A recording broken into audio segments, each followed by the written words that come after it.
It began with a restless impulse, one of those fleeting moments when stillness becomes unbearable. I sent a message I didn't entirely mean. It's just a small attempt to disturb the quiet that had settled inside me. You cross my mind sometimes. The words were typed quickly, carelessly, like tossing a pebble into still water without a thought for the ripples it might cause. My name is Emily. I'm 36 years old. And I had been married to Michael for 7 years. I once believed I wasn't the kind of person who would ever gamble with something as rare and steady as a stable love. I thought I was wiser than that. But I was wrong. There was nothing broken in our marriage. No screaming matches, no cruel words, no slammed at doors.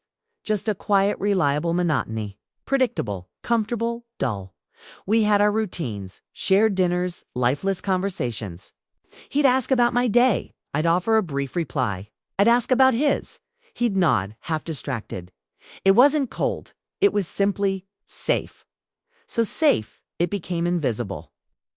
The fire that once lit us up had dimmed into ritual. Then, one night, scrolling through an old university group chat, I came across Ryan's name. His photo hadn't changed. Much, same easy smile. Same quiet confidence that once made my heart skip. When he reached out, it felt innocent. Just nostalgia brushing lightly against the edges of the present. We laughed about those long-gone nights. Midnight swims, reckless adventures, stories Michael could never quite grasp. But Ryan did. He saw the spark in me that time had quietly buried. The chats began innocently, in a flight, teasing, a little flirtatious. I told myself we hadn't crossed any lines. It was just banter, a harmless indulgence, a private thrill. One night, lying in bed beside Michael after another uneventful day, I typed the words, "You cross my mind sometimes." Then, quickly, not like that, just the old days. I watched the dots appear, disappear, then reappear. "Same here," he replied. For a moment, I felt like my younger self again, lighter, brighter. I smiled, drifted off to sleep, convinced nothing had really changed. But the next morning, everything had. Michael didn't greet me with his usual kiss on the forehead. He didn't pour my coffee. He sat silently, scrolling through his phone. I brushed. It all may be a bad morning, maybe stress. But that night, he didn't come home. No text, no call. When he finally walked in past midnight, he said nothing. He didn't look at me. He passed by. The soft click of the spare bedroom door louder than any argument. By morning, he was gone. Half the drawers emptied, his keys missing. His wedding ring left on the kitchen counter, still and cold. Beside it, a single note in his familiar handwriting. "I heard what you said. I won't stay where I'm not enough." My legs gave out. I collapsed as the coffee machine hissed behind me, the only sound in the silence I had created. I called again and again, left voicemails, my voice cracking. Nothing. Eventually, his sister answered. Said he was all right, just not ready to talk. I asked if he told her everything. Enough.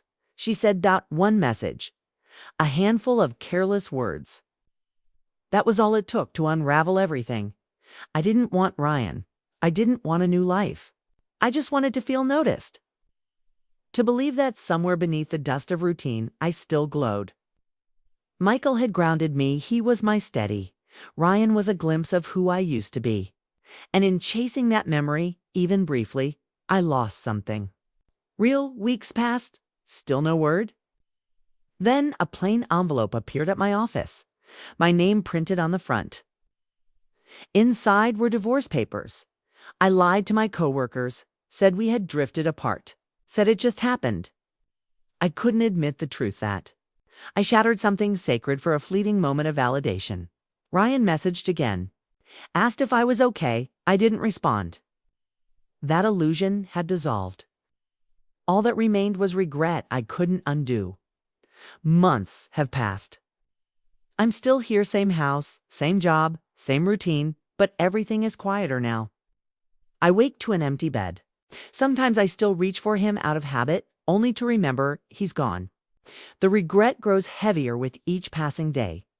Occasionally, I check his social media. He doesn't post much, but when he does, there's a lightness in Itaz, though. He's healing. If I could say just one thing to him, it would be this. I never wanted Ryan. I only wanted to feel alive again. But in chasing that spark, I lost the one person who truly mattered. I thought it was just a message. But sometimes, a few careless words are all it takes to destroy something sacred, and yes, I still think of him.